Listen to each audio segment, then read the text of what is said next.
everyone, and welcome to Fathoms Deep, a Black Sails podcast from Common Room Radio. I'm Liz Stevens. I'm Daphne Olive, and we know everyone is so sad right now because Black Sails is over, so we decided to bring you the best treat you could ever imagine. Very special treat. Very special treat. We have with us FeatherDelle. Yay! Craig and Lisa are with us. Hey. Featherstone and Adele. Hey, what's up? Hi! Who are now just governing NASA. I know, right? Started from the bottom, now we're here. Make me spit beer. That's fantastic. Awesome. So good to be here, guys. Oh, it's so great to have you all here with us. Yay. Awesome. Yeah, been listening to you for a long time, and it's been great to be on. Thank you. Thank you. I blush every time someone says that. It's pretty cute. Yep. Yeah. Yep. Still Makes don't me nervous, quite get but over that's that. fine. We just try not to think about it when we're recording. So now we don't have to anymore. We're done. Right. We're the finale. We're done talking. We're done talking about the episodes now. That's what I want to know. What happens after this? Are you guys still going to talk about? Oh, that's a good question. It is a good question. You want to talk about our plans, Daphne? Daphne is she's the woman behind the curtains. So the woman behind the Tit Curtains, if you will. Oh, we're totally saying that to John next time because we called him the man behind the curtain last time. Well, that's one of our plans. So yes, we have you all. We always do our season wraps with Lauren Sarner. So that's super fun for us. Then we're going to have other interviews. We have plans to have Toby Schmitz back. Right. Yay. Luke Arnold back. Possibly other actors that we don't have firm plans with, so I won't say anything. John Steinberg is coming back. Zach wanted to get back with us since we got cut off, so we'll see. Yes, we will hope for that. Maybe we'll get to see other parts of his house. And we are going to have a roundtable with Alistair Stevens and Lauren Sarner and Andrew Dice. And boy, is that going to be fun to edit, although Alistair offered to edit it. And we have other plans. There's other plans. I'm working on a unified Max theory. I think we're going to do some sort of like all 4 season character studies sort of thing. Maybe in pairs, maybe in groupings. Not sure. Oh my gosh. Silver's arc. That would be awesome. Yep. Yes, I agree. Crazy. I think that really is called for, and that we'll have, we can have guests for that. So if there's anyone you all would particularly like to talk about, just tell us and we'll have you on, because we're going to talk about Featherstone and Adele right now. But if you want to talk about a different character. Can you imagine? Yeah. What is the time your side, by the way? It is almost 5 my time. And almost 4 for me. And it's in the middle of the night for you all. 11. As I said, people upstairs partying up above me at the moment. Oglethorpe is. Sunday. Oglethorpe is upstairs. Okay. I said I'll text him. He can come and sit next to me. He should come say hi. I said to him, when he's ready, he'll come and say hi later. Amazing. That's fabulous. And then maybe he can tell us, if that was real or a dream. No, we don't want anyone to tell us. We're going to have to leave that open-ended. Out-party them. We're going to have to out-party them. That's exactly it. We need to make a more raucous noise. We're just going to shake the roof for you, Craig. Yeah. No problem. My wife brought them home. not Lisa. Your other wife. Not the Lisa wife, the Anne wife. No, wait, that's also confusing. That is confusing. We had an incident on set actually, but I'm gonna have to let Craig take the shame for where. No, you start. You tell the story. You go. Right, tell okay. the story. We'd like to hear any version of the story. So Craig and I always joked on set. We were very fortunate in that we had an immediate bond, as it happened. Very lucky. Became friends instantly, and on set we would always joke that, that's my husband, or I'd refer to him not as Craig or as Featherstone but as my husband, and he in return would refer to me as his wife, just in the makeup room or wherever it is. And somehow Craig's season 4 makeup artist I forgot about this wonderful woman had somehow got her wires crossed that not that I was his wife in reality, but that his wife's name was Lisa. as well. So for weeks, she continued to refer to Craig's real life wife as Lisa. Until one day, I love that. Mustered the courage to inform her that, in fact, his real life wife is not Lisa. You know when it goes too long, and then eventually you have to. Right, and then you can't really tell them because then you've been kind of. But then I did. Oh no! So this has got weeks of embarrassment behind her instead of just one or two slips. Months. He really let it build. He let it build for ages. I don't know what to do. Just got so awkward. You spoke a lot about my wife, Lise. But we actually went out. Lise, my wife, and myself. Getting confused here. Went out, and because we on set so much together, we had work wife, husband. Husband and work husband work and Lise said something at the dinner table. I think I had ordered something or done or eaten something, and it was a typical wife comment, and my wife looked at the both of them what is going on here? I was like, no. Work wife and wife. Right, work wife. Right. Work wife. Very weird. It was a very weird situation. You shouldn't be eating that. I'm like, that's so funny. So we really did. I mean, life absolutely imitated art in this case. It was, and it's wonderful. I think to have formed such a great friendship and so many laughs, and I think it really did show. I like to think it showed. It absolutely showed. Yes. Yeah, it really did. You two are glorious together. You look at a lot of the guys, I mean, in the show, as you say, imitates life, you had Toby Stevens and Lauru became very good friends, and he played Dooley.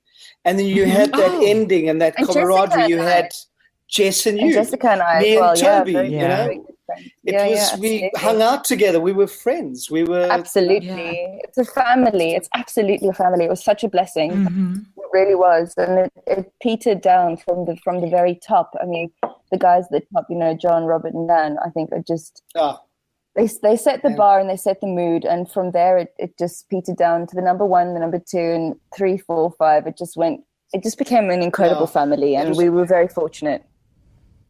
Yeah, wow. We've been shocked how what an amazing group of people you all are. Like we've fantastic humans as far as humans go. Yeah, we've had the pleasure of meeting and talking to a lot of people now, and it's been a good year. We've had a really fun year. I think I'm almost certain that John, Robert, and Dan picked us this way. I'm pretty sure. Oh, I'm certain that they did. Yeah. Mm-hmm. They picked a good bunch.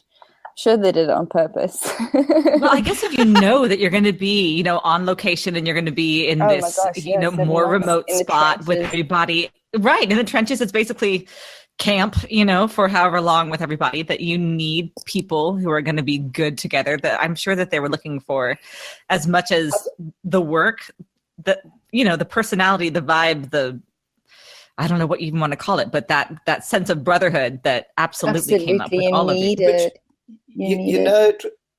It was so, as much as it had to be, those guys, it was so genuine. You never felt they were being nice to you or looking after you for a reason. Oh, no. They were just amazing guys. It was so genuine. It was lovely.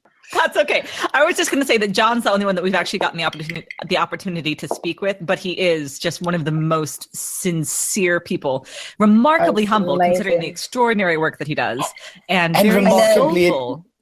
And that intelligence is wow. Yes. Oh man. I had the fortune of, when I was in LA, I got to go and visit the writers' rooms last year when they were busy putting together. Not last year, 2015. I was there in October 2015. Mm-hmm. So they would have been at that point putting together, season 4. And also, I don't know how they maintain their humor and their absolute. They have this very constant state of calm and kindness and just lovely to be around. But they work like animals.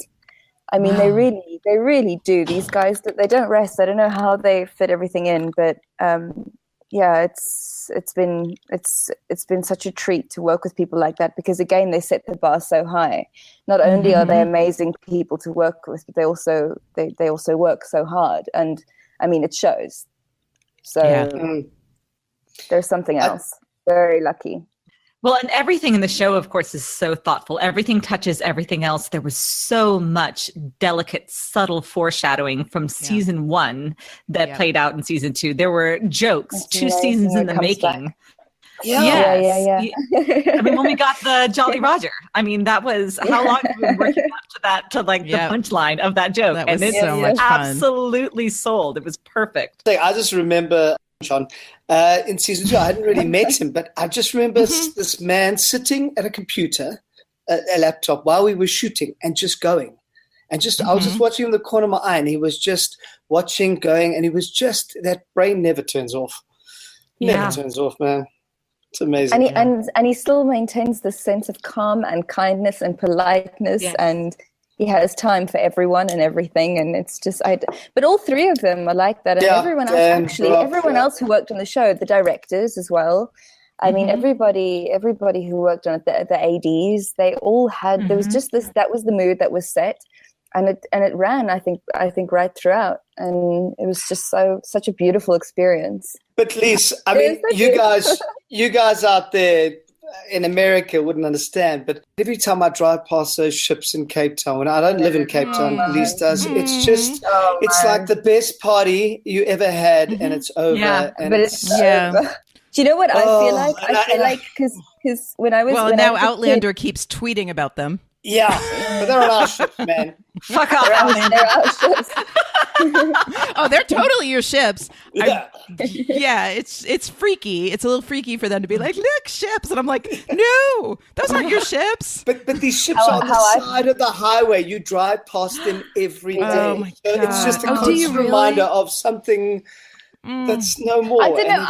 I have a slightly different take on it, because when I was a child, when I was a kid in the 90s growing up, there used to be all these massive raves. Like, a rave was huge back then, and all I wanted to do was go to like a serious hardstyle rave. But I mean, I was like 10 in 2000, so it just wasn't going to happen. Right. And finally, when I was of age, when I was 14, 15, ready to go to a rave, it had ended by then. And I have this awful sense of nostalgia for these raves that I never went to. And the beauty about the ships is I get to drive past the ships and go, I went to that rave. I got that one. Yeah. The ships are a rave that I was at. So for me, it's like it's a beautiful feeling. Like it's a little nod. It's a nod and a smile and a symbol of good times. Oh yeah. Totally see that.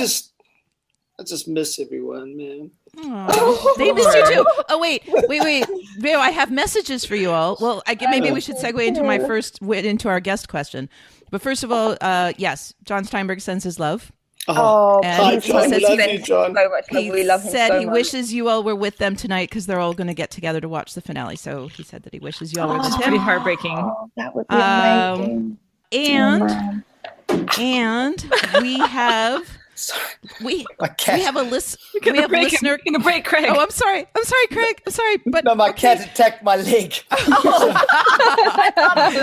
Okay, cat is breaking Craig, not me. Usually, it's my job to break people. Daphne is one who's in the context of Fathoms Deep, it's usually my job to break people. So I'm really actually excited that it was the cat and not me. Okay, so we have questions from a very special listener who also sends his love.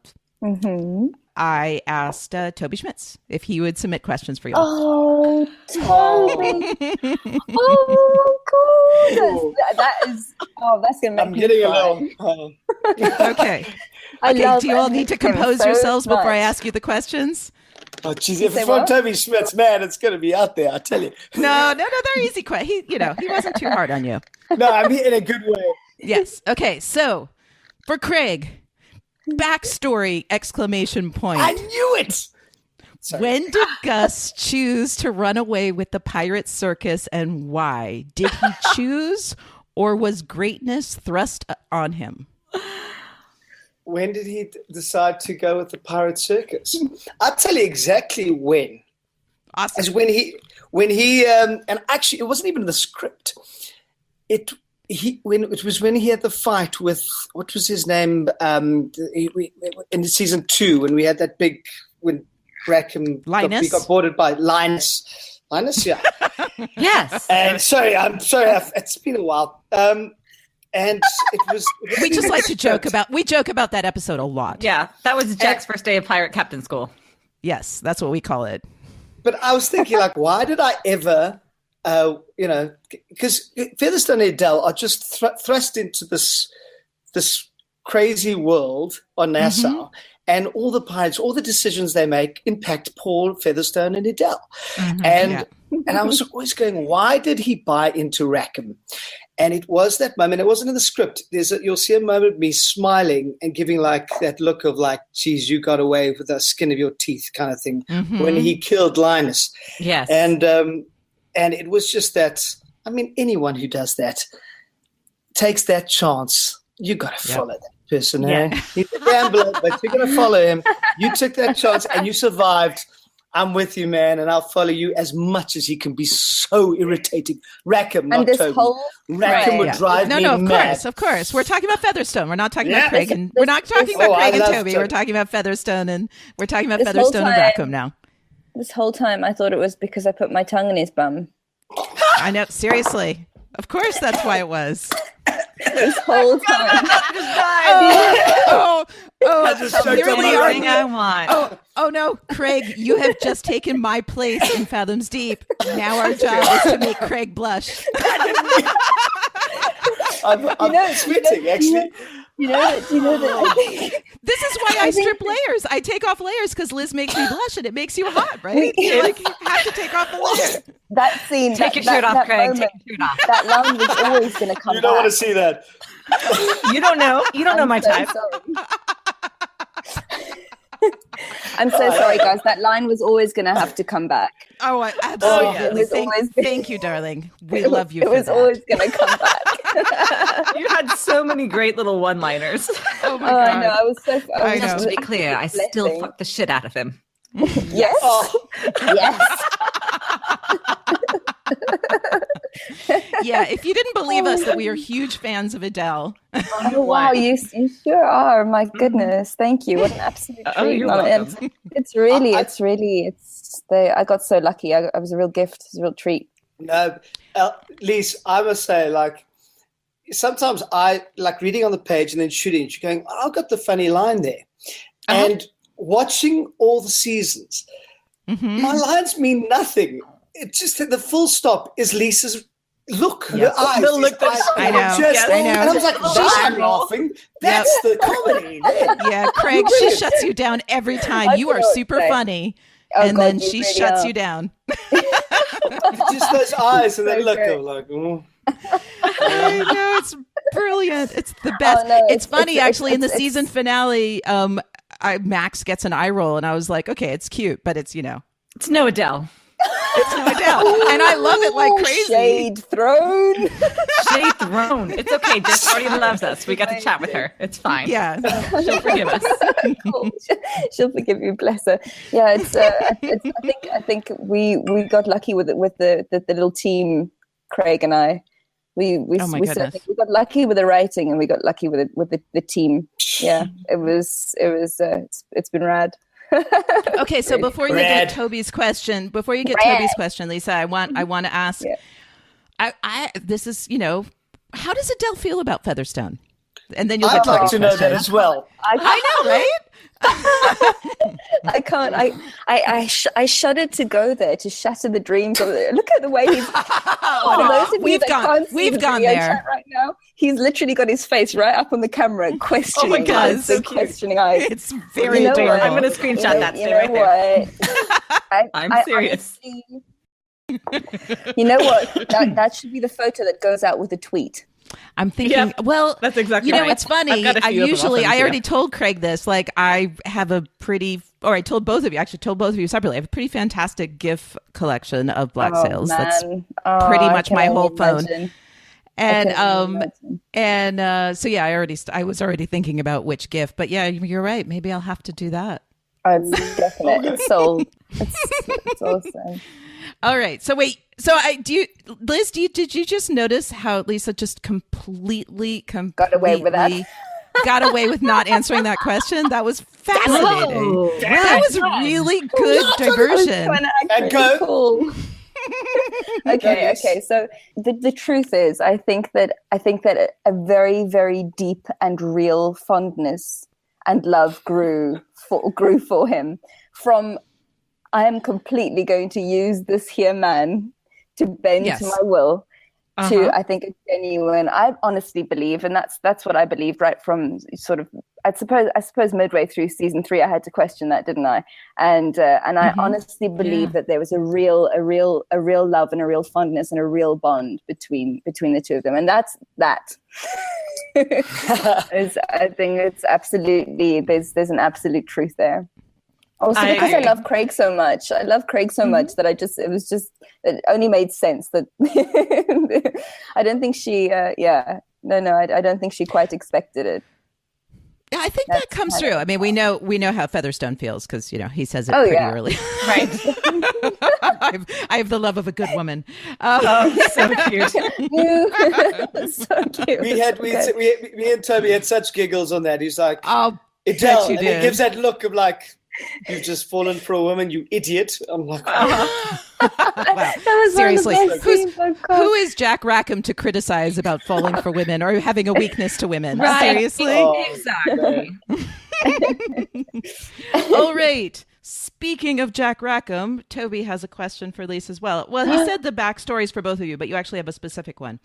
He said at the start, Lisa said, always talked about Adele only having certain amount of sympathetic feelings available to her, on the scale, if you will.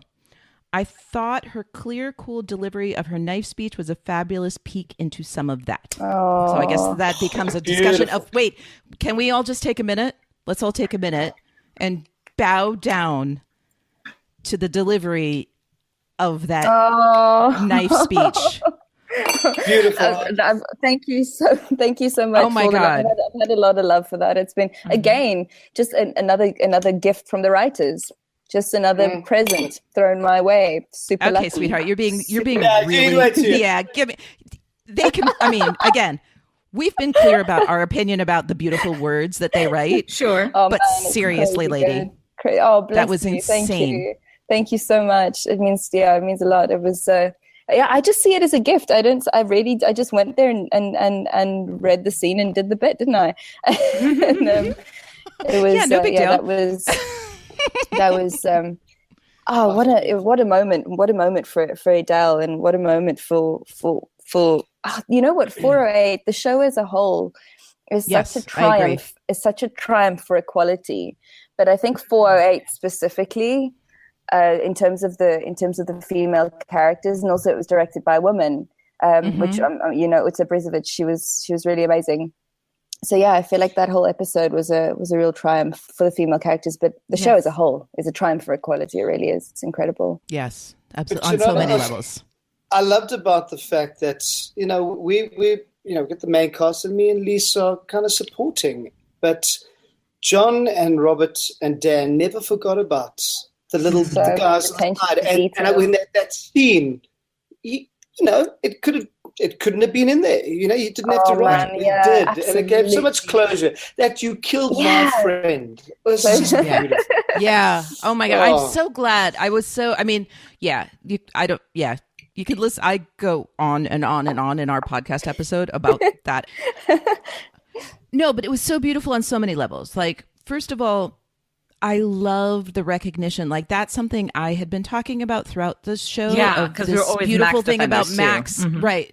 So, like, the beautiful thing about the Max Adele relationship is that Max and Adele never strayed far from each other and always had loyalty to each other. And 100%. I feel like Liz and I saw that a lot more than a lot of other fans, and so that speech really. I think it would have had a lot to do as well with the reason why she essentially protects Featherstone and Adele as well. You know, so that's. And Adele in particular. I mean, Max, the minute she started to rise, she always took Adele with her. Mm-hmm. Yeah, absolutely. I mean, I don't think she ever lost sight. I don't think Max ever lost sight of what Adele was essentially to her. But I think there was definitely a warmth and a bond and a true friendship.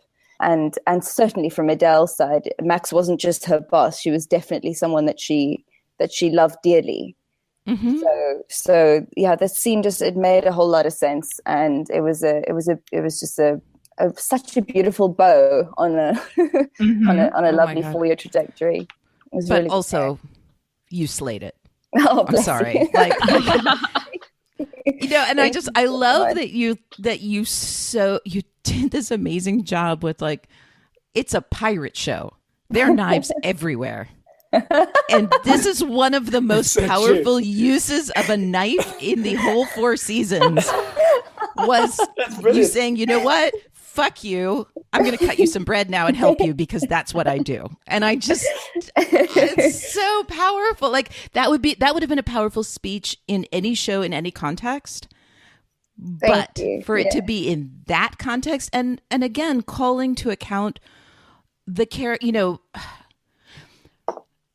it was a beautiful place that Black Sails does in general, of really making people think about their own assumptions and their emotions. Absolutely. And it's like, everyone thinks Anne, and again, I love Anne, but everyone's like, oh, Anne's so pure and good and we all adore her, and Max is, devious and whatever. And you, in this one speech, challenged all of those assumptions. But you see, that's the beauty about this show. It's right. For some reason and somehow they're able to find the balance. Yes. And almost from an objective standpoint, you have sympathy for these guys, but you also, you see their evils. And that's the beauty, is that they absolutely there's no good without bad in this show, and there's no bad without good. And I think that's absolutely, it's so relevant in life today, and I think that's probably why it's so successful, is because it's so relevant.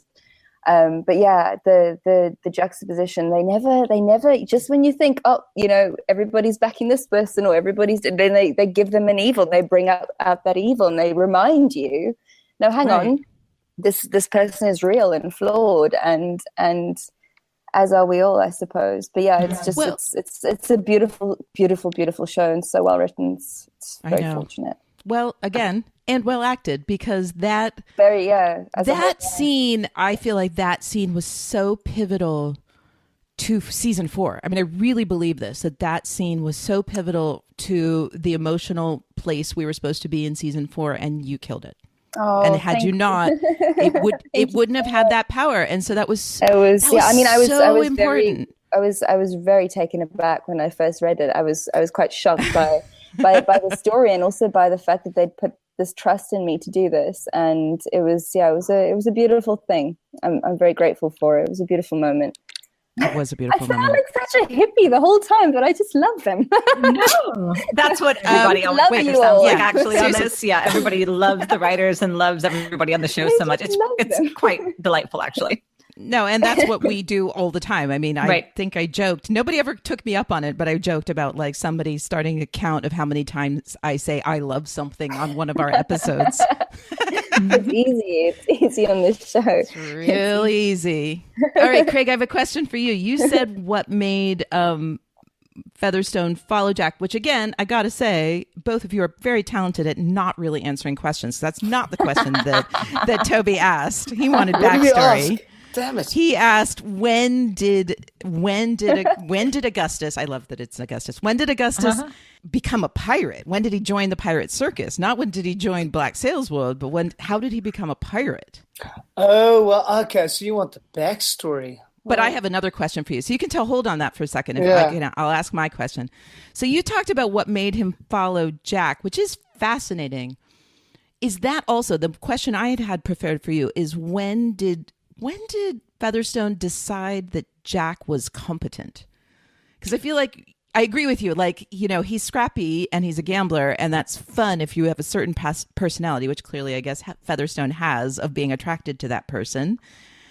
But when did he decide that Jack is competent? Because in the beginning, definitely did not think that, and that was super fun. And then at some point, I feel like I should know, but I feel like I don't know exactly like when that started to happen for real. Was it that moment? Was it against Linus? I think he did answer it because he said it was then when he defeated Linus, which was with a lot of thought as well as with a lot of skill. Right. Well, risk. A lot of risk. I get so.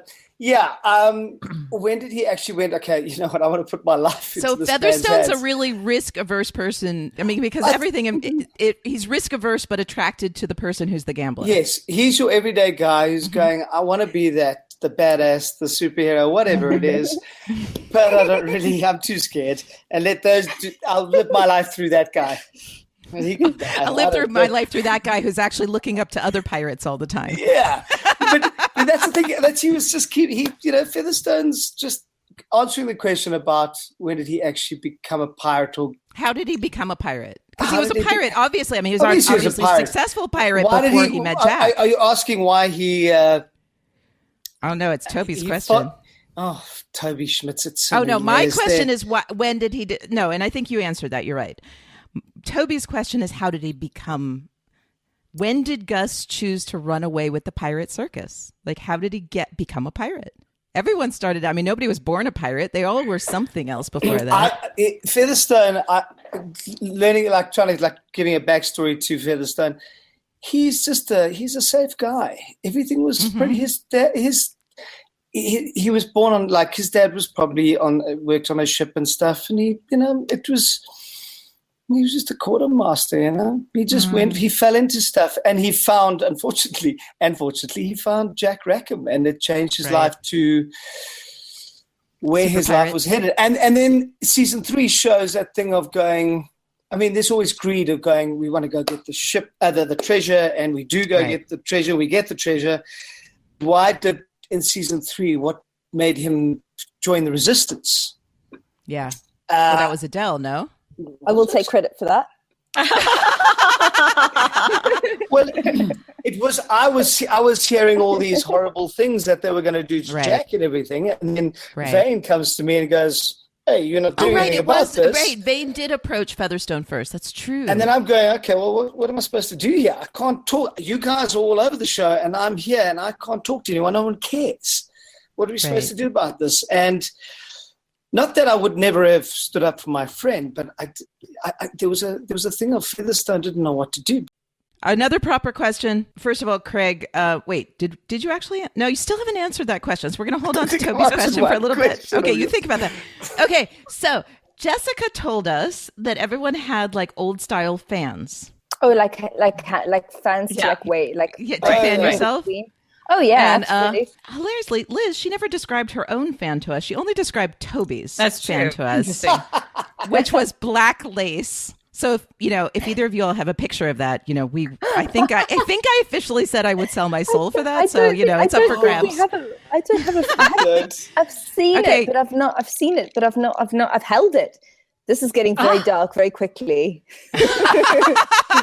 I've held Toby's fan. It's okay. We saw Zach's sword. You did? Was it worth the sacrifice? Totally. Absolutely. We don't have photographic evidence because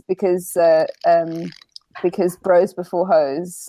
Oh, all right. We keep each other's secrets. Somehow I don't think Toby would keep that a secret. We just haven't asked him for a picture of himself with a lace fan. I'm sure he's got like 20 selfies with it. Exactly. He'll send you a couple, don't worry about it. He probably had someone who actually knows how to do technology make a GIF of it. Perfect. Don't you just love that picture of Toby on that beach with that umbrella? Yes. Oh my goodness. Oh, yes. I just absolutely. And that was Toby and Rackham in one. That was just an amalgamation of. Oh man. Yep. Oh, I love him so much. He's just the best dude. Mm-hmm. Although Craig, I got to say, the picture of the two of you in the golf cart, pretty amazing. Oh, and I can say this now. I can say this now after the finale. Now that the finale's happened. When I think he tweeted that or somebody tweeted that picture when you all were still filming season 4. And I've had this whole thing, like I was positive they were going to kill Jack. Right. She was so sure. Positive they were going to kill Jack. I predicted it in so many different ways, and I was just like, because dread, like Jack Rackham. I love Jack Rackham, and I was so worried. And I saw that picture, and it was before Toby. I think, did Toby say this in our interview, or just say this to us in messages, like that his facial hair, his Jack Rackham facial hair, is not actually his facial hair? No, it's not real. I tried to steal it as a keepsake. Oh my god! Okay, that would be the weirdest and most wonderful keepsake ever. I wear it on Sundays. Oh my god! And I listen to Nick Cave. Put the sideburns on and listen to Nick Cave. Oh my god, those sideburns. So Craig, I saw this picture of the two of you. I think it's like a golf cart sort of thing. And the two of you, you've got all your facial hair, and Toby's just in his normal hair with no facial hair. And I was like, that's when they killed Jack. Like they're hanging out together, and Jack doesn't have his hair or his facial hair. He must be dead. That isn't. I thought you were going to say I figured out that he wasn't dead, but that's so no. cool. I assumed he was dead because he was like in his normal, his normal looks. Right. So I was like, okay, that's it. He's dead because now he's just like hanging out on the set, but not with his, his hair and his facial hair. Wow, that's amazing. That's pretty amazing. I think that's probably why they always get us to avoid posting photos, because you just never know. He posted that, and I was like, wait, but I mean, Schmitz was very good at posting stuff, but I was like, should we have posted it? Because I sent that to him, and then he posted it. I was like, but it's pretty adorable. I don't know. I'm sure there are other fans who thought the same thing. It's hard for me to imagine that I went there and other people didn't go there. That's so funny. It's a cool. Unless you thought they were giving the game away. Yeah, it's super cool. It's super cool that it worked out that way. Yep, exactly. Very cool. The show always keeps you on your toes. Keeps us on our toes. You on your toes. It's awesome. Yeah, you two are running NASA. Which is amazing. I'm so proud of you. Well, Max is running NASA. Right. That's why I said kind of. You're the figureheads. Well, it's lovely. It's a team effort. I mean, I sign things. You definitely looked the part. You were very aristocratic. You wear gold dresses. Yes. Gorgeous. I know, my God. Can we just have a moment? Of Adele's costuming. For Tim and Lucille and everyone in costume? Can we please have a moment for them? Oh my goodness. We love them so much. Unbelievable. Yes. I mean, that really is. I wanted to steal everything. They'd have to sort of. Where's she gone with those shoes? Bring her back. Bring her back for the shoes. I can't even imagine how much. She can't have the ring. Oh, no, bring the coat back. Bring the coat back. No. Can't have it. We love the evolution of Adele's style and clothing. It speaks so much to where she's going. Oh, gorgeous. We saw her in Philadelphia and she was all covered up. We're like, what's going on? Yeah. Civilization has taken hold of Adele. Gave her proper tit curtains. That's true. Adele got tit curtains. She did. They didn't do much to stop her. No. There is no stopping. There's no stopping them. There's no stopping those things. Oh no, that's it. Craig has gone silent. He went a little bit red there for a minute to think of their own attribution in the credits. Oh my God, so good. But everything, it was a God. Every time we had a wardrobe call, I'd be super excited. Do you have favorites? I would be really interested to know your favorite things to wear. Oh my gosh. My favorite thing was actually the red coat from season 1 and 2. Yeah. I had this beautiful red coat that I may or may not know the whereabouts of. But that's all I'm saying. They're on eBay. Right? I know everything's on eBay. Oh my God. Maybe it is, maybe it isn't.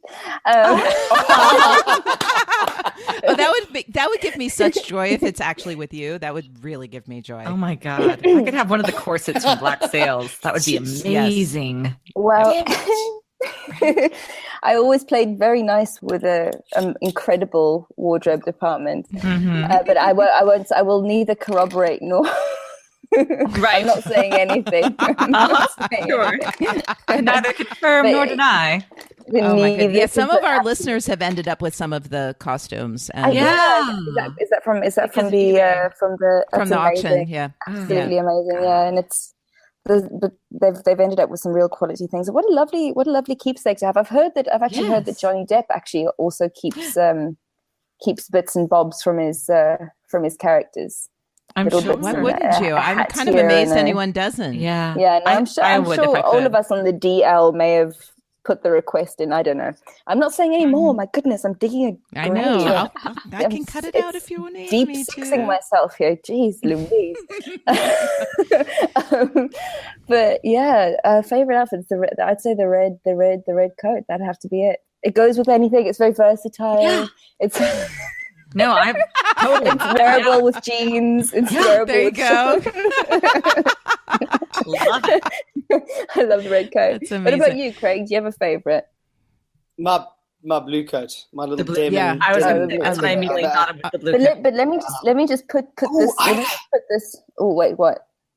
No, I had remember that beautiful long leather jacket I had, which I don't think I had love from that. Philadelphia. Oh, I looked cool. I thought I looked cool. I probably didn't look cool. I'm but sure you look cool. You look cool, and you were so. I don't think I ever wore it in the show. It was really? I'll send you a picture. I thought I looked amazing. Oh, I want to see a picture. Yeah, and also Toby told us that his fur coat actually had he had some sort of furry tricorn hat to go with it that he didn't end up wearing. Too bad. Let me tell you something about the person on the show who I think probably loved wardrobe the most, and that would be our dear friend Schmitzy. I'm sure. I think we've understood this from him. Yeah, Calico Jack, he got the best stuff. Right? You know, yeah, it's totally appropriate. He's got a great sense of style anyway. Toby does. My God, he really, really does. I actually, this is really weird that you've mentioned that, because sometimes, I shit you not, I will be in a store trying something on, and I'll think to myself, would Toby wear them? Yes. Oh my God. Yes. I love shit that. You know. And if the answer is yes, I'll buy it immediately. It really does. It's no joke. Absolutely You'll be very not happy kidding. to hear that, I think. Really, I think we just at this point do this podcast to amuse Toby Schmitz. I'm starting to believe that. He is the first one that ever listened to us and passed us around. So we appreciate that. That might actually be Luke. I still don't understand. So yes, don't know how the story goes exactly. Luke, one of them we adore you, and we just I don't know. I don't think Luke would ever begrudge us actually just always talking about Toby. It's true. Luke didn't have drinks with me, is what I'm saying. That's true. Luke, come have drinks with us sometime. Anytime. We'll talk about you more often. Yeah, you guys need to get him on here for sure. My goodness. No, he's been on. He's coming back for real. He has been on. He did not drink with us. He did not drink with us because he wasn't feeling well. Oh, he must have been hungover. Can neither confirm nor deny. It's unclear what was going on with Luke Arnold that day. Guys, this is so fun. I'm loving this. Oh, thank you. And we always have a ball. I feel like Schmitz is here in spirit too. This is so He cool. always is. He always kind is. of haunts the interviews. Mm-hmm. Yeah. Awesome. It's so true. Knitting in the corner. Click, click, click. Click, click. Oh, Liz, you just killed me with Saying, that. oh, Daphne. No, duh. I have no notes. I think he improvised that. That was his. I know. So brilliant too. One of our favorite moments. Can I just tell you something about? I mean, he's been said a million times about him. It's like a 4-year acting lesson. No, at one point it felt there was a scene we did. It was actually when we were episode 9, season 4, when we were looking at the map and talking about hope and everything. We were. Oh my God, that scene! I love that. He was throwing things out.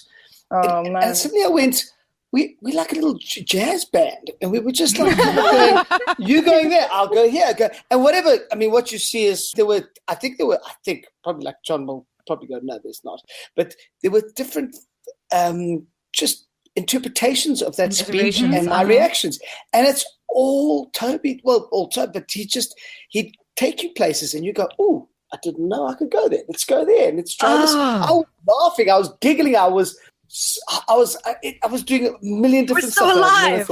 Yeah.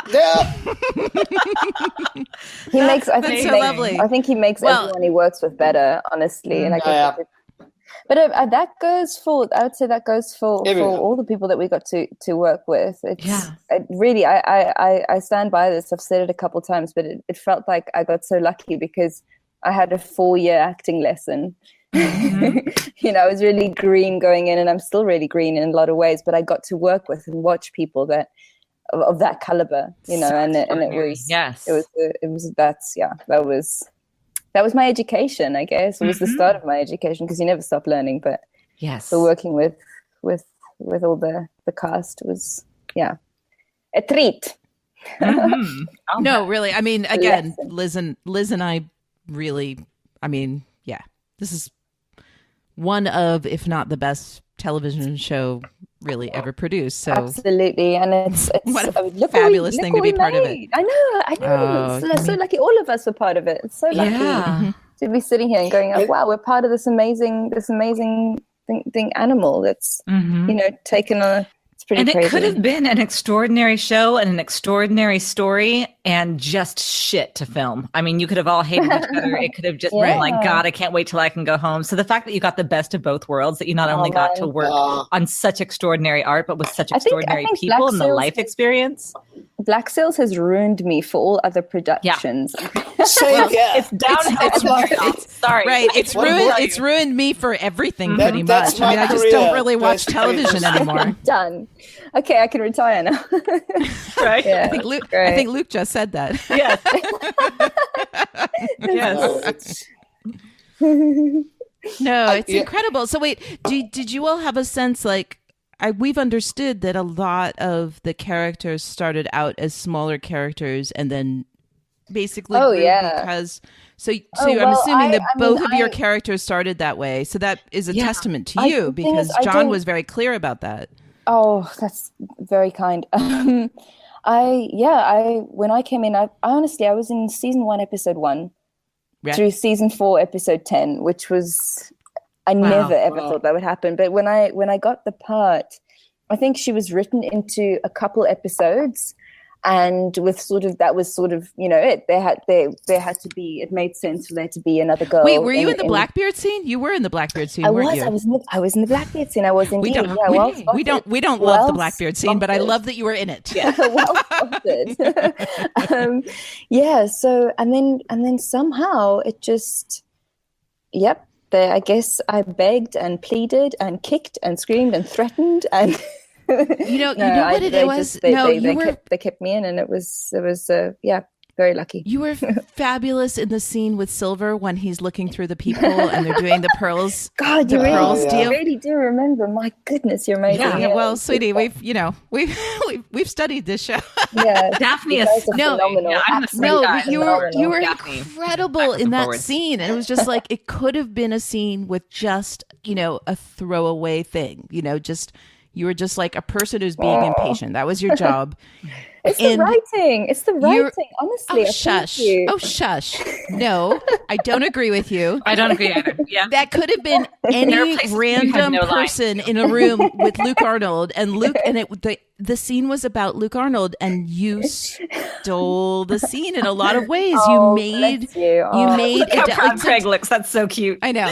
So Adele, did you have a name yet? That's another thing we've understood. I think it was Lucas who explained this to us, that that characters go from having a name, not having a name to being a name. Like Surly Pirate number 2 to It became Muldoon, right? And it's so beautiful. It's so beautiful. They spot something.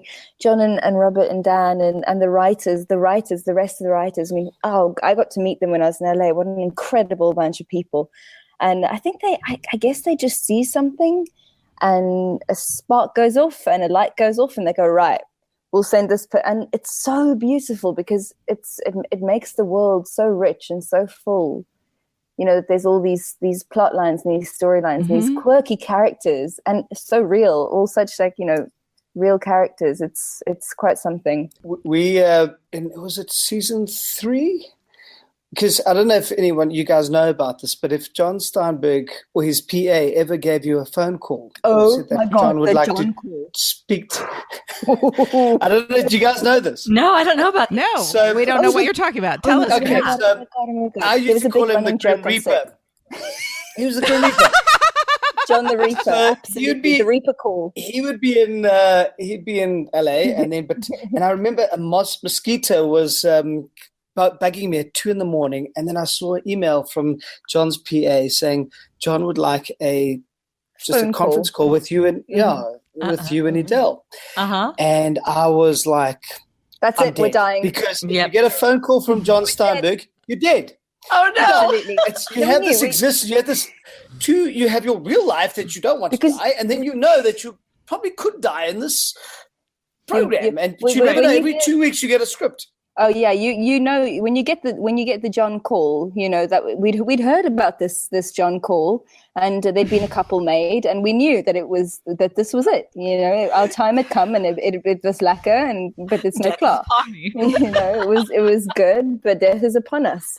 And so and John wouldn't say. Nobody said anything like, "You're not dying. Don't worry about it." They all just they don't understand that he's the Grim Reaper of death. And then the Monday comes, and you're sitting there at top of 7. It's like shitting it. Goes, "Hi, John's still in his meeting. He'll phone you back. Well, we'll phone you back in half an hour." I'm like, cool. And then half an hour goes. And Craig and I are talking to each other, going, "We're dying. We're dead. We're dead. We're done. It's all over." Maybe we're not dying. Maybe we're not dying. Hang on. Maybe we're not. No, we're dying. We're dead. We're definitely dead. No, Lise, you were the one that was like just panicking. I was trying to keep the positive. But I love this story so much. and then she phones back half an hour later, and she goes, "Sorry, John's still in his meeting. Can he phone you back on Thursday? It's Monday." I'm like, "Well, no." I'm like, "You can't do this to me. I waited the whole weekend." So by Thursday, we had been plotting on all the ways that we were going to die. By Thursday, we had already started guessing how it was going to happen. No, hang on, stop. You lie. No, you're not. So you don't like. Having a little marital discord here. Yeah, happens all the time. He did send a thing right after that. The PA wrote, like, "Guys, he's going to phone you on Thursday. P.S. Nothing to worry about. Just nothing to worry about." And so I was like, nothing to worry. Lise just went off. She's like, "Well, they could just be saying that." And I'm going, no, I believe what it just said. Right. No, we did. So I've had those text messages from boyfriends when they come over and talk. It's nothing to worry about. Did you just compare John Steinberg to all of their boyfriends? Yes. Amazing. And then the call came through, and it was very benign. Back to you. That's all.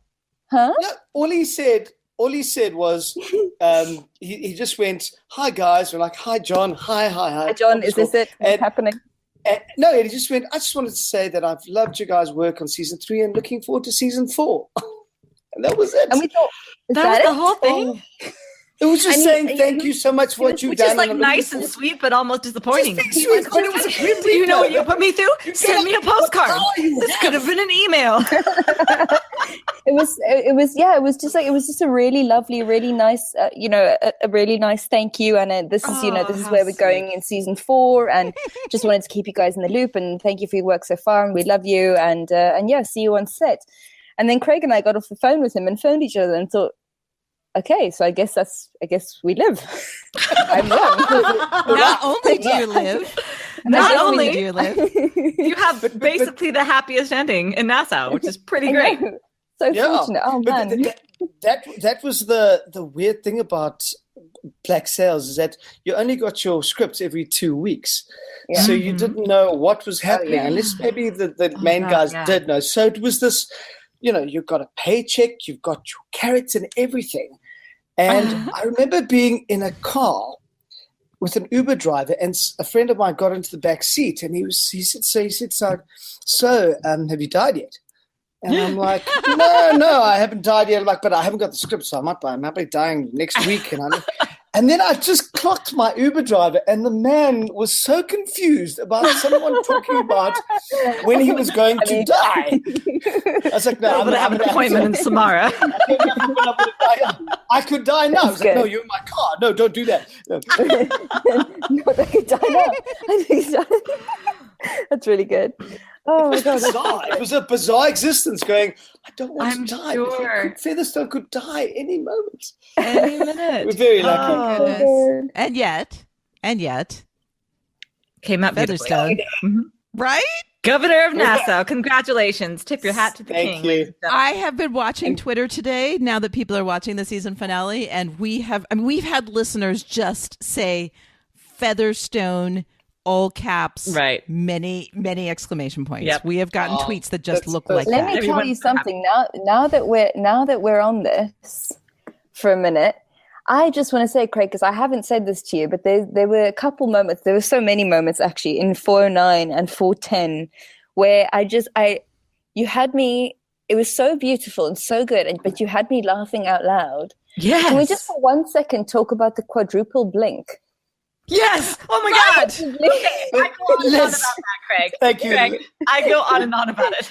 I was like, oh my God, this is brilliant right here. I have to say that the quadruple blink is the reason why the four of us are talking to each other right now. Oh my God, because that's how that happened. I found the GIF because Liz freaked out about it on the podcast, and then I found the GIF and I tweeted the GIF at Liz and Craig. Right, I tagged you on it, and that's when Craig's like, "Hey, I love you all," and I was like, "Cool, come talk to us." And this is why. It is that blink that is the reason why we are all talking to each other right now. Started from that blink. whole exchange was brilliant. Holy shit! No, can we just say yes? Right, Craig, it's your turn now.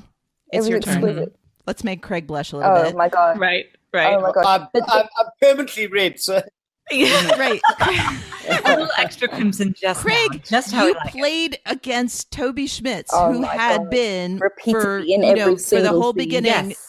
The humor of this show that's so dreadfully, wonderfully needed humor. Yes. I mean, the balance of tragedy and humor in this show has been something we've talked about forever and we love. So beautifully done. Yes. You took that mantle so beautifully in that way where everything you did was funny and so meaningful at the same time.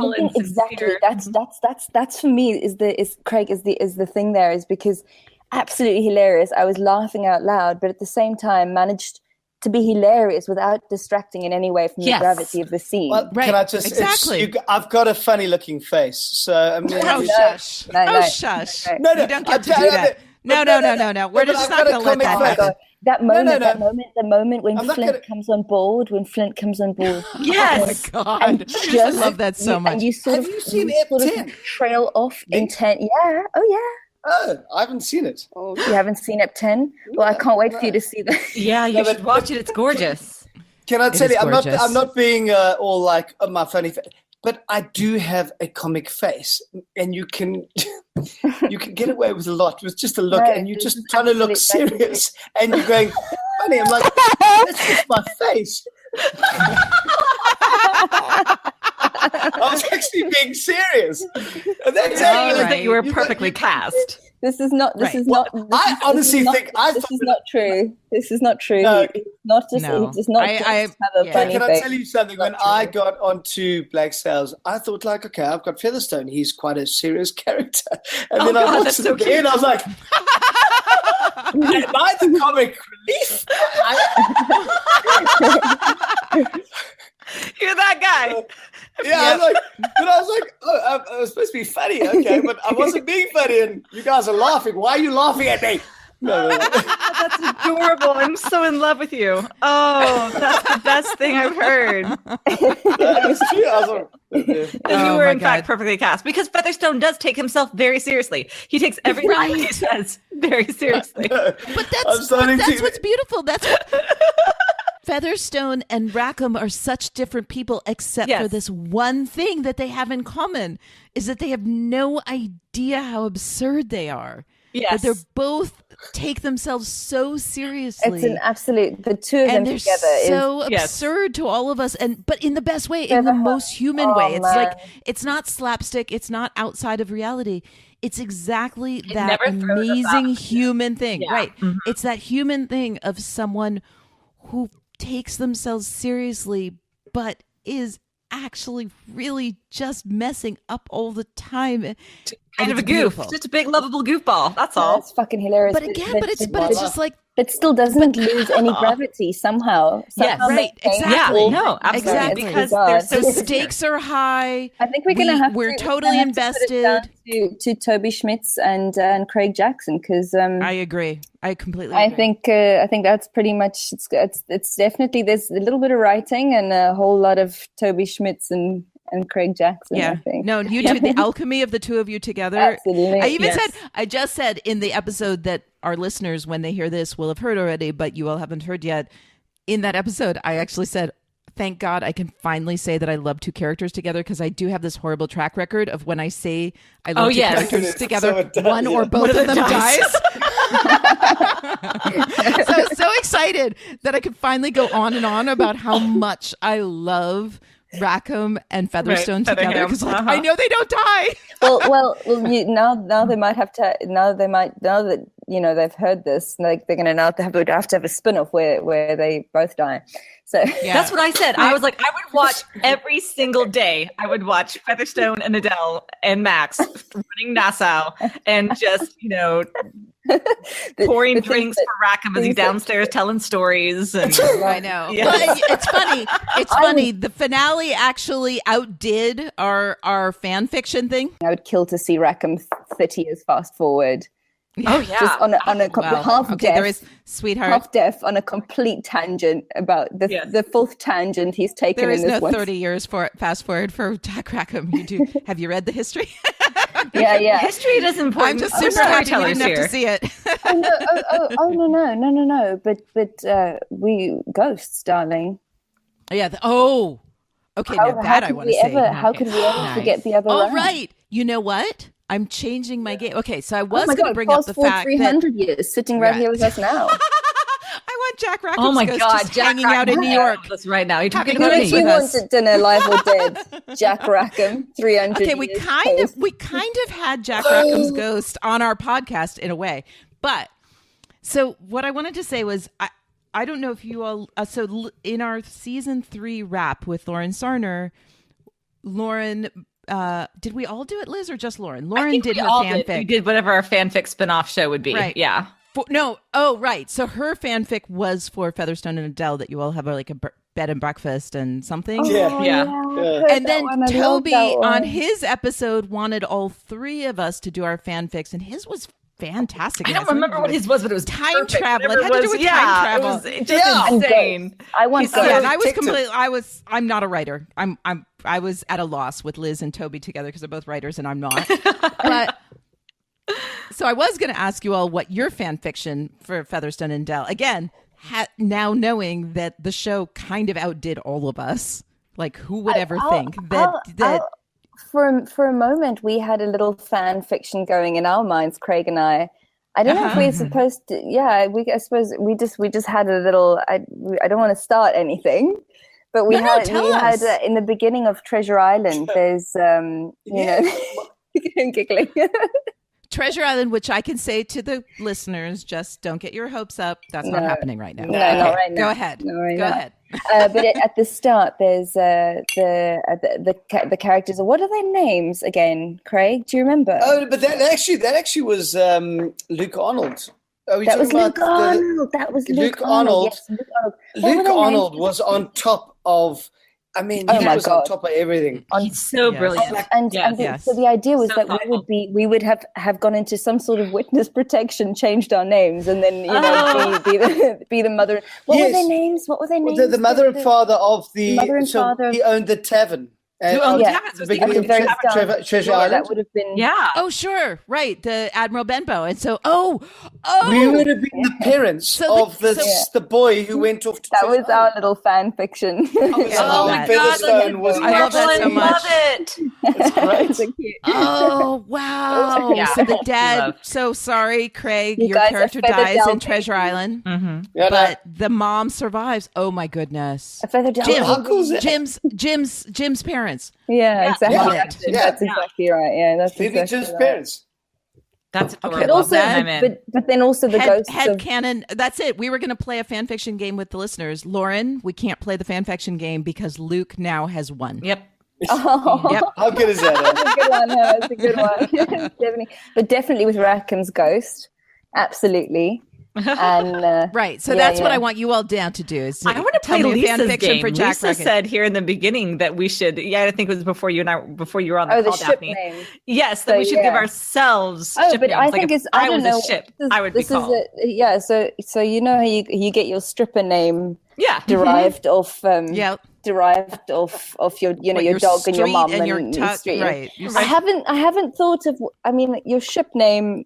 I haven't really thought of the categories. I don't know if you realize that, we have to think about that this. Liz is an expert at ship names. I would not call me an expert. I would call me. We give our listeners we have a game where we play thesis statement where they have to guess the thesis statement of an episode, and then Liz gives them pirate names, and then they get promotions, and then eventually when they're captain, they get ship names. So we have some listeners that have multiple ships. Oh man. So this is an actual thing. This is an actual thing in Fathoms Deep world. You guys are legit. No, it is. I've heard the names are amazing. Some of the names are amazing, right? I need one. Liz is really good at this. I need one because my ship name's really lame. I need a new one. I need you guys to come up with one for me. No, I loved your ship name. It was adorable. Tell me again. Lisa, what's your? It was HMS Hoodie Thief because I'm still. Because she steals clothes from ex-boyfriends. I love it. Okay, I love that. Hoodies specifically. From ex-boyfriends, and it seems, costume departments. I'm not corroborating that story. I'm saying nothing. Right? HMS Red Jacket Thief and possibly Red Tartan Corset that's Thief. A pirate. That's a pirate name. Red Jacket Thief is your pirate name. Yeah, I like Red Jacket Thief better. Red Corset Thief is a better... and Delle had a red corset in the beginning. As if this grave couldn't get any deeper, guys. Right? It's chilly now. What are they going to do? Show's over. They can't. Somebody come. Yeah, we can't have that. I know. I'll never forget in the car with Toby, and that man. But shut up, Toby. I love him. I hate him. I love him. I just love him. But during those when I first arrived, he was so. I remember the table readings. Lise, remember we used to have table readings in season 2, and I remember I was just a deer in the headlights. I walked in there, and I was like, I knew everyone from season 1, and I was like, and he's just like, come mate, come over here, shit over here, and we just sat down and we just, it was just like he just looked. I was so scared, and old Schmitzy Rackham looked after me. And I may have had a very similar experience as well. But oh man, we love that guy. We love them all, but we really love that guy. I just it's such a you and me, Lise, we're so lucky because as South African actors, you land up doing international stuff, but you land up saying 2 lines, and that's and I'll be that. So I've had a story arc on a show that that I would watch. Mm-hmm. And I mean, I even when I would get the scripts every 2 weeks, and I'm sure this goes for you as well, Craig. You're so excited to get the script, even the episodes that I'm not in. I'm going, please send me that, because I just it's like it's what the show is. It's written like a brilliant novel, but it's in TV format. Yes. And what a blessing to have been part of something like that. To be on a show that I would watch. Come on, it's so fucking crazy. Just to give you a chance, and that's what they did. They gave us a chance. They for 4 years, the amount of people employed, and it was quite beautiful today. I don't know if I'm supposed to say this or not, but Dan made a status on Facebook, and he tagged tons and tons of the crew, and and thousands of people worked on the show. And it was so heartwarming reading the comments, because every single person tagged and then some were commenting, going, "This is the best thing I've ever worked on. This has changed my life. This has been, I've done great work on this. It's taught me so much, and thank you, essentially." So yeah, they really, it was really something. It was really something. You realize how far what Black Sails has done for South Africa in a way. Absolutely. They had a whole, I think the first or second season, they trained people up. They actually created jobs. So when the international guys left, it's a standard job market in South Africa, which we need jobs here.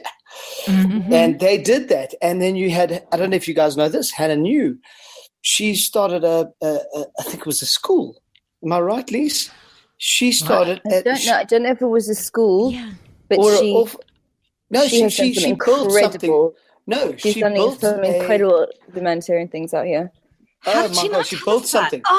She's amazing. She didn't tell us that. Somebody else told me that, but it hasn't ended up in one of our podcasts. So I'm really happy Hannah's that it will be. She's really not. I don't think she would never mention it. She would never tell you that. No, but she has made a big difference in South Africa.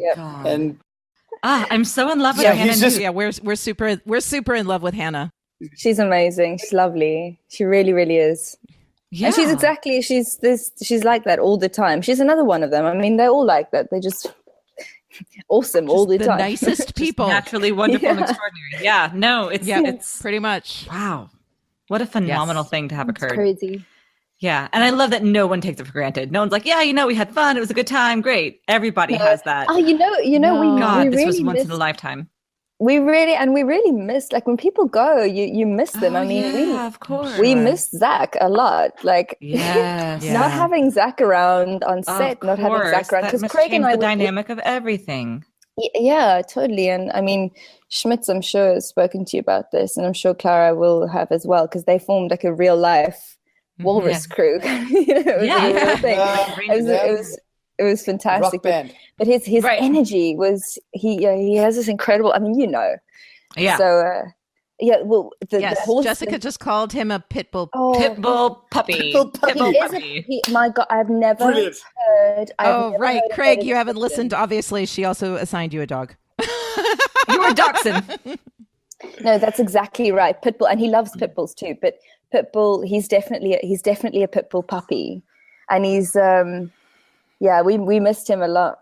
It's weird. Like, it's a strange thing as the show goes, and you characters die, things happen. I think with most shows, it's kind of like, all right, upwards and onwards, we keep doing a job. And this just wasn't like that. It's like, oh man, one of our crew is gone, and like, it was like, it really felt that way. It was, it was crazy. Yeah. You mentioned earlier, in passing that dismount. And we're not talking about Luke, I'm assuming. We're talking about Delle's dismount. No, I was going to say, we talked about it in the podcast. Actually, you didn't know about that one, but now cat's out of that bag. Nope. Zach, no, not that. My God, that was sharp. Wow. That was so sharp. Oh, we're talking about Zach's dismount. Gee, that was, wow. That was Daphne, that was so sharp. Wow, I'm starting to realize how many dismounts we've discussed. Oh my God, I just caught up with you now. It took me there's Zach's dismount from the horse, and there's your dismount from Zach. Zach's running dismount. I'll never forget when he when he told us about that. Were you there that day, Craig? When he hadn't, I think. I speak under correction. I could be completely wrong, but I'm almost certain that he hadn't really ridden much before the show. Yeah, he told us that. He had not. Not at all. Yeah. And I remember, and Zach's the kind of guy where, he talks a big talk.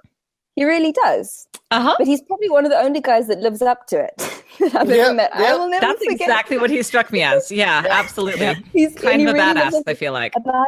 Absolutely. About a week before he had to do some, I can't remember exactly, because he had to do a couple galloping scenes and this and that. And I just remember about a week before, this thing that he had to do, he was talking about horse riding, this and that, and going, what, I haven't really ridden horses before, but like, so I remember the one day he was telling all of us how he had to go for his first horse riding lesson tomorrow, and I, having ridden horses and having come off a horse and having ended up in hospital as a child, I thought to myself, here we go, you haven't ridden before, and you're going to be, that's, I just quietly thinking, well, that's quite an ask that you're now going to have to do. And he's like, you know what? Whatever. Like, I'm going to get on the horse. Oh man, it'll be fine. Like, I'll be full gallop within a week. And I was just thinking, like, it took me 4 years to get to full gallop. Like, I don't think, I just didn't say anything. I thought, all right, okay, Zach, all right. I love hearing people do Zach impersonations. Not only full gallop, but gallop dismount. I know. Stuntmen years to learn. Wow. He's the real deal. Yep. He's the real deal. Well done, Zach. Yes, I do have to add my appreciation because Lisa, you're now what? How many? You're now the fourth person to do a Zach McGowan impression on our podcast, and that makes me happy. Come on, like, you want to see a knife? Come on, whatever. Yeah, I miss him. I really do. I miss him so much. He's what an absolute incredible human. We have a podcast just so that we can collect Zach McGowan impressions. Right. He used to do this other thing where he would narrate our evenings out, and that I'm not even going to attempt. But if you ever catch him, next time you catch him online, just ask him to movie trailer style narrate this experience. I'm going to leave it there because I'm not going to even try to do it justice. Thank you for that. We will hold on use to it, that don't use concept. We will attribute that to you. Yes. No, Craig's taking us through a walk through the house, which I appreciate. Craig is Craig's I'm getting some taking us around the house. He's getting some ass. Zach McGowan style. That's South African ass, for ice. which is just as good as showing me your sword as far as I'm concerned. Ice. If you South African, you say ass, and it sounds like ice. Well, no, darling. You say ice, and it sounds like ass. We need some ass. Other way around, darling. Other way around. Sorry, yeah, no. Damn you rum. Oh. Half a bottle deep. Okay, Liz, seriously? Liz, we're going to South Africa. We just need to go to South Africa, okay? Did you hear Lise saying lekker? Do you know what lekker is? Lekker, yeah. Oh my God, we have to teach them lekker immediately. L-A-K-K-E-R, lekker. It is the word to know. Lekker. It means cool, awesome. Nice, fun. Awesome. It means everything. It's like I'm lekker. It means everything good. Lekker. Cool. Yeah. Okay. L-A-K-K. So we're going to give a bit of South African black cells. We have to teach you a bit of Safa. L-E-K-K-E-R. Lekker. Lekker. Everybody must know. Lekker. The Antwoord hasn't done it yet. We'll do it for you. Teach you lekker.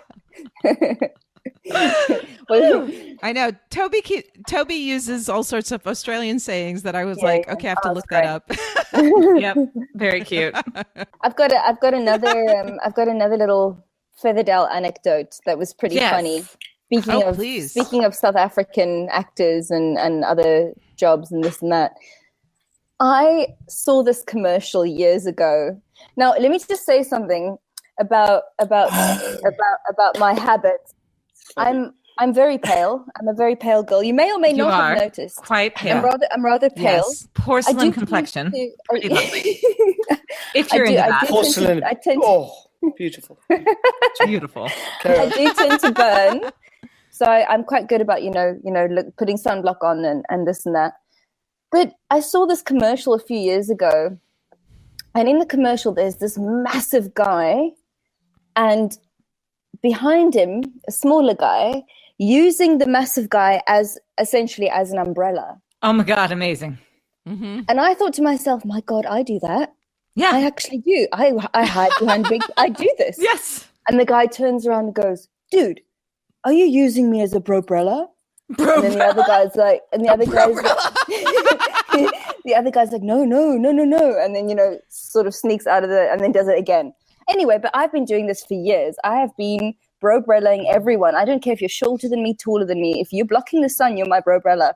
Yep. So one day we're on set and we're on the boat and I'm using Craig as a bro-brella. Uh-huh. And he sort of turns around and looks at me and I go, sorry, man. I'm just using you as a bro-brella. And this is probably the third time that I've done it to him. And he goes, turns out he was the guy in the commercial. Oh my God! The whole time. Oh my God, that's hysterical. So It's like isn't that the craziest How thing? ironic and funny. Isn't that the craziest thing? Oh, I love that very much. Wow. That's hysterical. He's the guy. Yeah, I've got to use that. That's glorious. Robella's the thing now. It's awesome. Yeah. It's awesome. Look at that. You're powering through. Yeah, I'm pretty impressed. This is that's at least as good a drinking game as Schmitzy had. Yeah. Oh, it was always lovely. Well, this, as I said, this was the Savannah Club was either Schmitzy or Luke or Zach. They created this lime rum Havana Club and ice. And I remember that. And I thought for tonight, the finale, Perfect. Rum and ice. Yeah. Guys, I just want to like, because it's been a long journey as well. I just want to, like, there are two people that passed away during Black Sails, which is very sad, and I don't want to give it but I'm sorry to say. But No. I really appreciate you talking about that. I think because they did such a good job. Janis Islin, he played Dufresne in season 1. And there's Admiral Hennessy, Greg Marvel Smith, who passed away. Oh, I didn't know that. I didn't know either. Yeah. So I would like to say a little cheers to those guys. Cheers. Absolutely. Cheers. Thank you. Cheers. Brilliant work, gentlemen. Cheers to that. Absolutely. So for that, darlings, pick it up. Pick it up. If you are ever in South Africa, if you decide to go, please do. 5 years, 10 years, I don't care. Let us, if you ever land up in South Africa, just throw a little WhatsApp please out. do a little, throw a little message. We'd be so there. We'll be there. We will do our best. I'll tell you what. I think that's it. We need to both retire and just take our Black Sails I was telling tour. Lisa, that I want. As soon as I heard about the Otter Trail, I was like, okay, bucket list. I am doing this thing. Are you kidding me? I want to as well because I haven't. All right, so we need to go to South Africa. We need to go to Australia. We need to go to England. Shit, you got a lot of places to go. Yeah, we need to start getting paid for our work. We need to start getting paid for our work. Yeah. All right, everyone, donate to Patreon so that Liz and I can go visit all of the actors in person. And you can vicariously. Sure, that's how life works. Start a GoFundMe. Right. Desperate to go to Black Sail set. Right. Yes. Help me live out your pirate dreams and mine. Yeah, we started podcasting a year too late. Oh, yeah. If we had started earlier, then I think you guys should have been. They would have absolutely brought you, I'm sure. They would have been. If they could have put you in the show, it would be really cool. But then I'm going, where were they put? Oh, right, like Lucas's mom. Lucas told us he put his mom in. So and Jessica's best friend as well. One of her best friends was down as well, and she got to be in a scene with us on the beach the one day, which was super cool. Got all dressed up, and they were so cool about stuff fabulous. Like that. It was really awesome. Yeah. What a great thing to be a part of. Yeah, really lucky. Something to treasure for all our lives, Yeah. I can't even imagine what a treasure it is for you all. I mean, to be honest, for the fans, it's a treasure for all of us too. It's a treasure for everyone who watches the show. Of course it is. It's an absolute treasure. I've got, if I wasn't in the show, I'm sure that I would have watched it and would have probably been one of my favorite, if not my favorite show. Yeah. And I have shows that I'm obviously not involved in at all, and movies that I treasure, that I rewatch at various intervals in my life, because you take something different from it every time. And that's this show as well. That's this show. This is good art. It's such good art. Everybody finds, it's that's exactly anyway. It's art. You just said it is art. It's well, and the beautiful thing about it being an ensemble cast is that you all get to have that experience as well. Yeah. Like you all were in the scenes you were in, and you have all this other stuff that that had nothing to do with you. Yeah, absolutely. It's exactly right. No, it's a blessing. Yeah. Thank you, John and Rob and Dan, for bringing this show to life. We pretty much say that on a weekly basis. and you two have actually kind of. I've always realized that it was it's a very amazing experience, an amazing show. And we know the depth of the writing. Oh man, the writers, I'm so incredible. I'm just so like, are we ever? Am I? And I'm sure Lise feels the same. Am I ever going to do something as good and love it so much and love the whole experience as much? And you know, at 37, you've got a long way in your life to go, and it's kind of be like, oh, is that it? Have I reached Shangri-La? You know, this is my peak. Yeah. I just saw on Twitter here they're live tweeting. They are. They're live tweeting as well. They're going to do it tonight. That's good. And they posted an incredible photo. I don't know if you guys can see this, but there's a photo of Dan and a goat's head, which is. I can see that. Yep, that's horrifying. Wow, thanks, y'all. Keeping it light for the finale. Yeah, when we're done, I am so giving him shit for that. Our listeners are very troubled about the goats. That's true. In the like behind the scenes thing he did about the Spanish invasion, I said it to Lucas. I was like, you could just see he's like being like Mr. Producer guy, but he's also just like inside. You could see like the 10-year-old giddy maniac inside of him.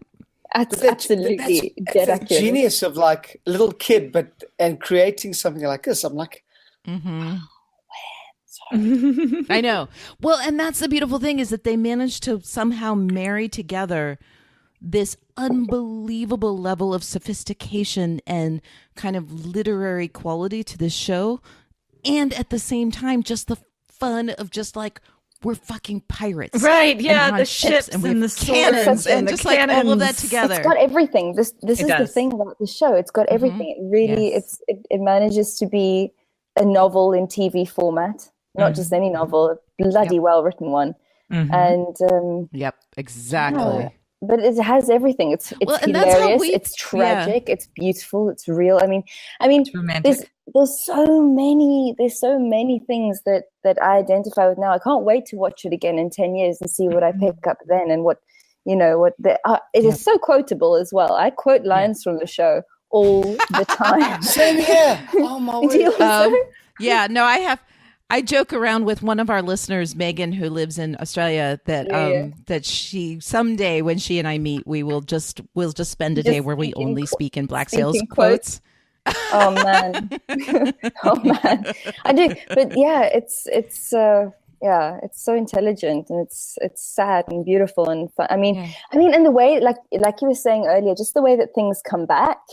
That they wait 2 seasons to put the head, to have the punchline to a joke. It's so worth it and so beautiful.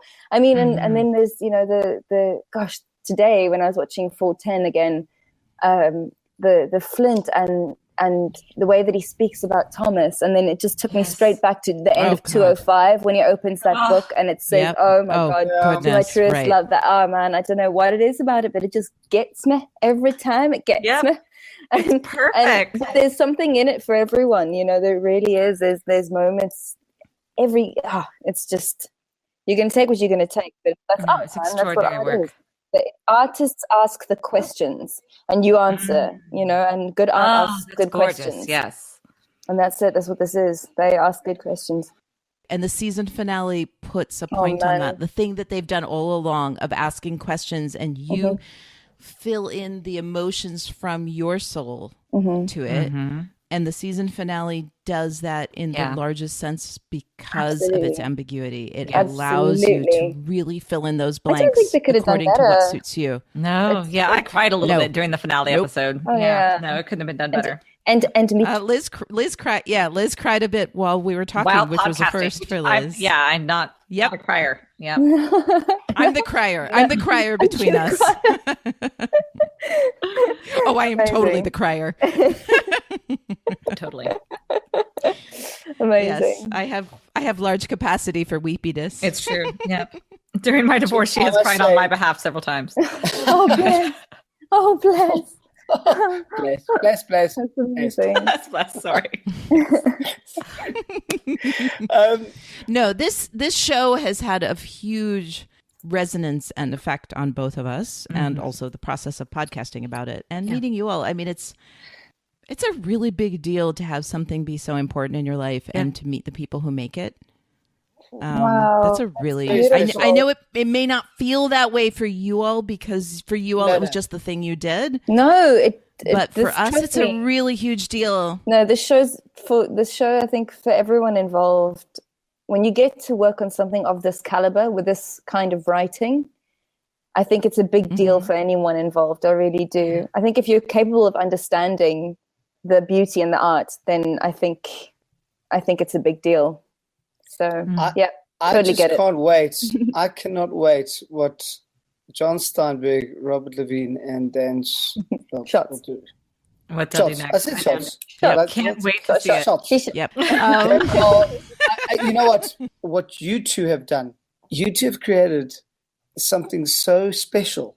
What those three have written and what you guys have deciphered from it and given to the audience, man, it's amazing. And I can't wait to see what they do. And I'm sure you girls will be podcasting very, very quickly after that. You'll be going, they did that. Let's follow. Because that's right. As soon as whatever they're doing, we're on it. You've given people a really amazing platform, you know, and you fuel the fandom. So fucking power to you. Thank you. We should thank you. Thank you. No, you have. You really, you've dissected so many things that. So, I mean, I read a script and I know what it's all about, and then suddenly you girls go, and then you go back to season 1 and 2, and sometimes we just land up going, just learn the damn lines and just carry on going, you know. And then you guys come out with just your Greek mythology and all this stuff. I'm going, but the Greek mythology, that's a thing. No, of course it is. But I'm just going. But it's not there for everybody to grasp. It's true. You have to looking for it, and it takes a certain amount of thoughtfulness. Daphne gives everything such thoughtfulness and perspicacity. I'm sorry, go ahead, Lisa. It's amazing. It really is, because those writers are so fucking clever, and I'm sure they all know mythology inside out, and I'm sure they've all read Joseph Campbell, and I'm sure they've all read archetypal psychology, and they understand all those things. And I think that's why they're able to create these storylines and these trajectories, and these situations that are. But the beautiful thing, but the amazing thing is they do this without. You know, there are stories where people do that, where draw from literatures of the past or myth. Exactly, or the show it's like totally doesn't do that. So. Right, that there's just like this, you know, that their hand is so visible in the process of doing that. And the beautiful thing, about Black Sails is it's all there if you want to access it. You don't have to enjoy the show, right? The show's going to be super fun for you no matter what. Yeah. And then if you choose to say, I want to delve deeper. And again, I feel like it's so intelligent and so multifaceted. Mm-hmm. Right. We've only ever skimmed the surface of what's going on there. There's so much more that's there. Right. There's so much more than what we've managed to glean from it. But the beautiful thing is that you can enjoy it on any of those levels. And so you can just be like, hey, cool, pirates. And then you can be like, oh, wait, Greek mythology, or, oh, wait, you know, all this psychological theory, or all of the, you know what I mean? All these manifestation here. Right. Yeah, no. Yeah. Right. Exactly. Crazy. Yeah. And there's just, and it's amazing because it's so seamlessly done that you don't feel like you're like, hey, this is a Greek mythology lesson. It's so all integrated in such a beautiful way. It's so genius. And it says a lot about you two, of how you just start unpacking stuff and it all goes all over the place. And sometimes I don't know where it happens and lands up, but it's beautiful. And that's why I think you have, I don't know how many follows you have, but you guys, you've got traction. You've got people like Toby and Luke and everyone who follow this. Toby and Luke and those guys, they're a tough crowd. They're brilliant. Yeah. They're a tough crowd. They're not gonna say how's it to you guys. Credit where credit's not due, but they will give credit where credit's due. So thank you so much for doing this. Thank you. No, this all has been a blast. So much fun. Pirates, they were so violent, but they make me all soft and squidgy. Just a little lovey. I like that. That's it. We made Craig soft and squidgy. It sounds so gross. I think he might have been that way to begin with. You know what? We're basically soft and squidgy all the time. That is my new description of Fathoms Deep. So gross. We are just We are soft and squidgy when it comes to everything Black Sails. Okay. I don't know. It sounds kind of adorable to me. I don't think we've answered any of your questions. You absolutely have. Right, this is so much fun, and I don't care. We just wanted to hang out and visit and chat and talk a little bit about the show and why you loved working on the show, why we loved it. This is exactly right. So we should sign off, but then I want to ask you all for a favor because now I've had entirely too much scotch. I was going to say Daphne's in her cups now. Yep. Yeah, I am in my cups, and I have to still run a live tweet. And Liz and I were supposed to do the pirate names for this week, and I was supposed to edit that, but the rest of the episode's edited. So I wanted to see if you all would do a little special ending to our season finale. I had this planned like half an hour ago already because I knew there was no fucking way I was doing another 2 hours of editing the pop today. of the scotch bottle, I was like, here it goes. She's done. She's out. So until next time, everyone, from Common Room Radio, I'm Liz Stevens. I'm Daphne Olive. I'm Lisa, and I'm me. What, me? Yeah. I'm Adele. Thank you so much for the Adele love. Mwah, big kiss. All right, Craig, your turn. Oh, for Featherstone. It doesn't sound like me, but anyway, thanks for watching. Listening. So, You're the best. Craig, you're the best. I need another beer. I feel like suddenly. You Americans say Craig. You say Craig. It's Craig. Craig. Yes, Craig. what should we be saying? I'd be happy to say Craig instead. Craig. No, just joking. But it's No, I want to get it right. I just found it so funny because we say Wait, Craig. what should we be saying? Craig. Craig. Craig versus Craig. Not Craig. Not Craig. Craig. Craig. Yeah. Craig. Okay. Okay. No, Craig. I find it so funny because it's like Craig with a C. It's like Craig, you know? Craig. Yep. I think we should do a little bit. If you're going to give our captain names, is that what we're doing? Are we doing little names? Are we going to do? I would say you could just help us do ship names or pirate names. That's one thing. What are we doing? Do you all want to help us do? Do you all want to help us do the names? He's like, no. We could give you some very bad Afrikaans or just very funny South African Captain Labuschagne or holy shit. I feel like it's the wrong audience for that. Oh my god, yeah. Captain Laka. If I just put us in shitstorm here. I think that you two have no idea how much our listeners love the both of you. I think that we don't. First of all, I think it's all the main don't guys. Have any idea the fact that we're talking right now and that you all will be the episode after the show's over. I have no idea how what a comfort that will be to our listeners. Oh, that's so cool, man. That's so cool. No, it's really super cool. Yeah, you two are serious fan favorites. I mean, across the board in the Black Sails world. Oh. And I really think in our listenership in particular, because our listenership are the people who really, really pay attention. Yeah. Yes, you two are adored. Oh, thank you. That's so great. That's so great to know. It's such an honor. It's an absolute honor. It really, really is. Well, thank you again so much, Lisa and Craig. This has been exactly what we wanted from our FeatherDelle experience. Y'all nailed it to a T. Got it in one. Thank you for having us. What a treat. This has been so much fun. And thank you, Schmitzy. Yes. Yeah, thank you, Schmitzy, for the questions you sent in, of course. Yeah. We love and miss you. They got answered. We may have skirted around the answers, but we love and miss you. Thanks, guys. Thank you so much. It's been our pleasure.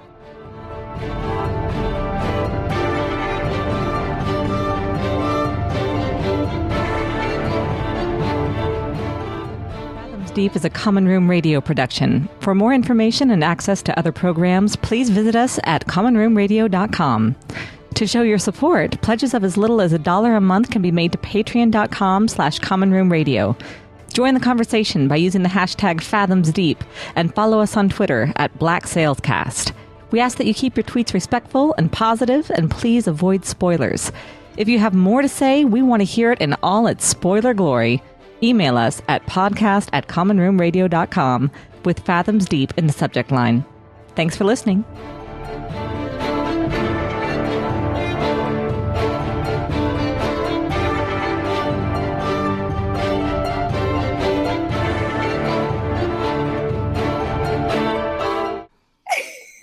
Hello, husband. Lost my character. Oh no.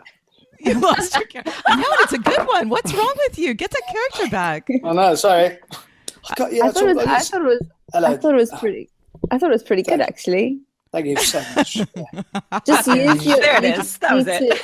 You just need to use your trigger word to get back into the tit curtain. Tit curtains. Tit curtains. There you go. Our favorites. Okay, we need to name this episode Tit Curtains with Lisa and Craig for sure. Yeah, pretty much. It's FeatherDelle. FeatherDelle, that's true. Pirate resistance in Tit Curtains. All right. And now we have our outtake and our title. Got it. Love it. Yay. Very clever. Nice. I don't know. We might end up with another outtake. We might end up with another outtake. We might end up with another outtake. We might end up with another outtake. We might end up with another outtake. We might end up with another outtake. We might end up with another outtake.